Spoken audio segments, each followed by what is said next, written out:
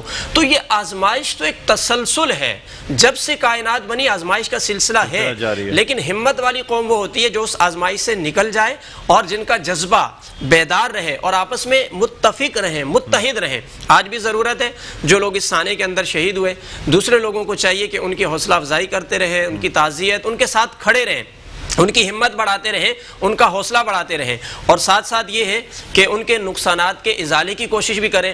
ہاں یہاں پر یہ ضرور ہے کہ اگر یہ غفلت کی وجہ سے ہوا ہے، کسی کی کوتاہی کی وجہ سے ہوا ہے، تو اس کے اوپر گورنمنٹ کو ضرور، اداروں کو ایکشن لینا چاہیے، کیونکہ کسی کی یہ غفلت اور یہ غلطی یہ کئی جانوں کو لے جانے کا سبب بن جاتی ہے، کئی جانوں کے ضائع ہو جانے کا سبب بن جاتی ہے۔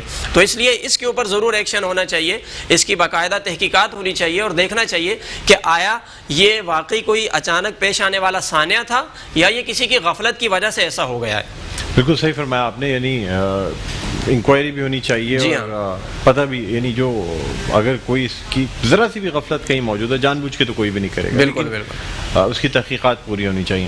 رضوان بھائی، آپ کیا کہتے ہیں، خاص طور پہ ایک تو جو کچھ ہمارے یہاں یعنی کرونا کے پھیلاؤ کی وجہ سے جو کچھ ہو رہا ہے وہ اپنی جگہ، اور پھر اس کے ساتھ ساتھ اب جو چیزیں، ظاہر سی بات ہے آج اتنا بڑا سانحہ ہوا ہے، اور اس کو کہ یعنی ہم کوئی مذاق نہیں ہے سر، اتنے گھروں کا مطلب چراغ گل ہو جانا اتنے لوگوں کا، اور تقریباً 99 کے قریب اس میں موجود تھے اس سے بہت طیارے میں گرا ہے۔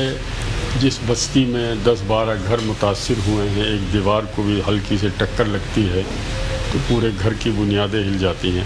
ڈاکٹر صاحب آپ نے بڑا اچھا سوال کیا۔ دیکھیے اس وقت ہم ذہنی اعتبار سے غیر ارادی طور پر بھی، لاشعوری طور پر بھی اور شعوری طور پر بھی کرونا کے بارے میں اتنا کچھ پڑھ چکے ہیں، اتنا کچھ جان چکے ہیں کہ ایسا لگتا ہے کہ کرونا نے ہمارے اعصاب شل کر دیے، ہماری ذہنی توانائی ختم کر دی، ہمیں شدید محرومیوں کا شکار کر دیا، اور یوں لگتا ہے کہ بے سبب ہماری پائے استقامت پر شدت سے لرزش طاری ہے۔ دو دعوے کیے جا رہے ہیں، ایک تو یہ کہ یہ انسان کی تخلیق ہے، اس کا بعد میں فیصلہ ہوگا، دوسرے یہ کہ یہ قدرت کی طرف سے کوئی تنبیہ ہے۔ اس بحث سے گریز کرتے ہوئے تازہ ترین صورتحال جس نے لوگوں کو پریشان کر رکھا ہے وہ یہ ہے کہ چند لوگ، اور یہ چند لوگ کون ہیں آپ جانتے ہیں کہ جن کے بارے میں میرے رب نے اور حضور اکرم سرور کائنات صلی اللہ علیہ وآلہ وسلم نے بہت واضح لفظوں میں مسلمان کو تاکید کر دی کہ یہ دیکھو، یہ دو قومیں ایسی ہیں جو آپ کے دوست نہیں ہو سکتے۔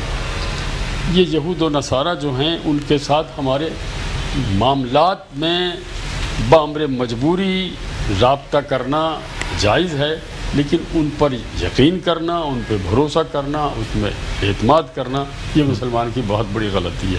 اب دو خیال آ رہے ہیں کہ یہ ایک ایسی چیز ایجاد کریں گے جس سے نامحسوس طریقے پہ سرنج کے ذریعے ایک چپ جو ہے وہ آپ کے اندر چلی جائے۔ یہ کون ایجاد کرے گا؟ یہ کر رہے ہیں نا، یہ بڑی طاقت ہے جو بڑی طاقت سامنے جو آ رہی ہے وہ یہ ہے کہ سائنسدانوں کا اور ان لوگوں کا کہ بھائی یہ طے کر لیا گیا ہے بہت غور و فکر کر کے کہ انسان کے اندر دو خلیے ہیں۔ ایک خلیہ وہ ہے جس کی جبلت میں اللہ پر اعتبار، مذہب کی شدت پسندی، مجاہدانہ جذبات اور تشدد کی طرف آماد کی۔ بالکل، یہ نیگیٹو خلیے ہیں، یہ نہیں، اور پازیٹیو جو ہے یہ آپ نے آسان کر دیا میرا بیان چونکہ اس پر بڑا شور مچ رہا ہے کہ اب ان کی کوششیں یہ ہیں کہ اس خلیے سے متعلق لوگوں کو زندہ رہنا چاہیے جو زندہ رہنے پر بلیو کرتے ہیں، جو آج کے دن پر بلیو کرتے ہیں کہ ہم آج زندہ ہیں، سب کے ساتھ مل کر زندہ رہیں، اور ہمیں کل ہمارا حساب کتاب روز جزا نہیں ہے۔ وہ اب ایک ایسی دوائی ایجاد بھائی بریک ڈراپ ہو رہا ہے، آپ بڑی معذرت ہے، مجبوری ہے، ٹھیک ہے نا، اجازت دیں ایک چھوٹا سا وقفہ لیتے ہیں۔ بہرحال مفتی صاحب آپ کا بہت بہت شکریہ، علامہ صاحب آپ کا بہت بہت شکریہ، آپ تشریف لائے، بہت سیراسل گفتگو رہی آج، اس ثانیے کی وجہ سے، بریکنگ نیوز کی وجہ سے آپ سے گفتگو اتنی نہیں ہو پائی، لیکن پھر ہمیں ٹاپک بھی بدلنا پڑا۔ بہرحال بہت بہت شکریہ، آپ تشریف لائے، تھینک یو۔ چھوٹا سا وقفے کے بعد دوبارہ آپ کی خدمت دیکھتے رہیے آباد ہے رمضان۔